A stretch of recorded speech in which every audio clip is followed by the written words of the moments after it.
How can you avoid the dangers of burns and hazards around grain bins? Trauma Outreach Coordinator Tracy Dethlefs-Rademacher of CHI Health, Good Samaritan Hospital of Kearney, joins us now for some good tips. Tracy, this first full week in February, National Burn Awareness Week, what can you tell us about the risk of fire?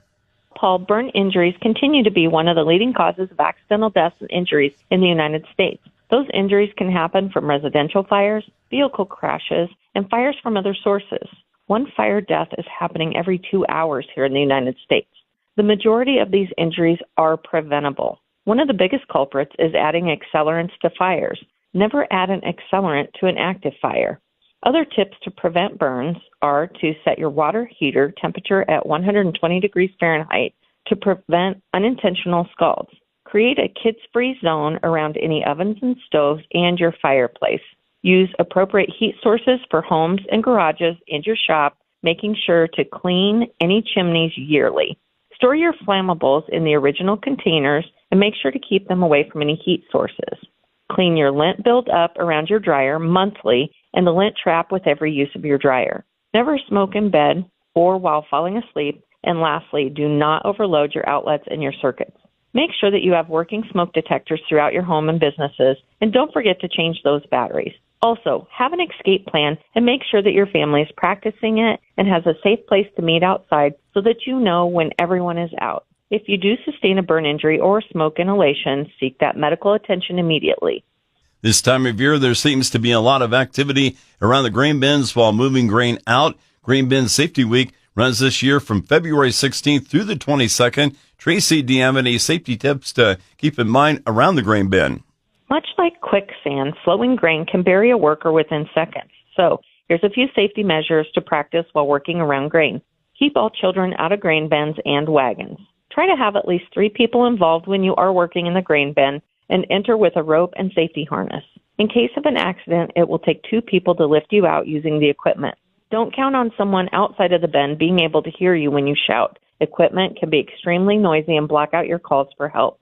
If you do become trapped within a bin of flowing grain, but you're still able to walk, try to stay near the outside wall of the bin and keep walking until it stops. If you do get covered by flowing grain, cup your hands over your mouth and take short breaths until help arrives. If you are with another person that becomes trapped, get help immediately. Never first attempt to rescue by yourself. You could be wasting valuable time. Turn the fans on to move the air in the grain bin if possible. Also, you may need to cut large holes on the side of the bin. Try going approximately 5 foot from the base to empty the grain. If you do cut too many holes, you could cause the bin to collapse. You want to use a front end loader of a tractor or an abrasive saw or an air chisel to cut the holes. A cutting torch is your last resort, as it can actually spark the fire or an explosion from the dust. And lastly, encourage your local rescue squad to seek training for grain bin entrapments. Tracy Dethlefs-Rademacher, Trauma Outreach Coordinator for CHI Health, Good Samaritan Hospital of Kearney, talking with us right now. Tracy, other risks around grain bins are fires and explosions. What do people need to know to prevent these from happening? Paul, we've talked about it before, but here's a review. To avoid fires and explosions within grain bin handling and storage operations, it's important to understand the elements that make up the fire triangle.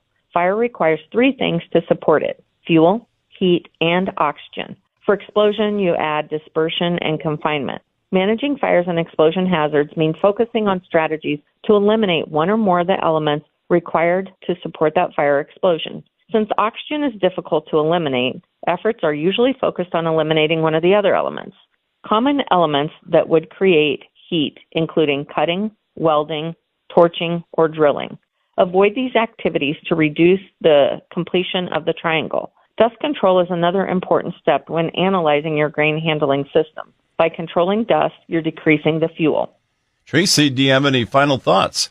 Just remember to keep all safety equipment in proper working order and to have working fire extinguishers ready and available. And it doesn't hurt to practice using your old extinguishers so you and your family and coworkers get that experience. Make sure that you understand how to use them before an emergency actually happens. Stay safe, everyone. Thanks for joining us, Tracy. That's Trauma Outreach Coordinator for CHI Health, Good Samaritan Hospital of Kearney, Tracy Dethlefs-Rademacher, offering thoughts on burns and grain bin safety. If you want to listen to this interview again or many others, you can click on podcast at krvn.com. I'm Paul Perkins on the Rural Radio Network.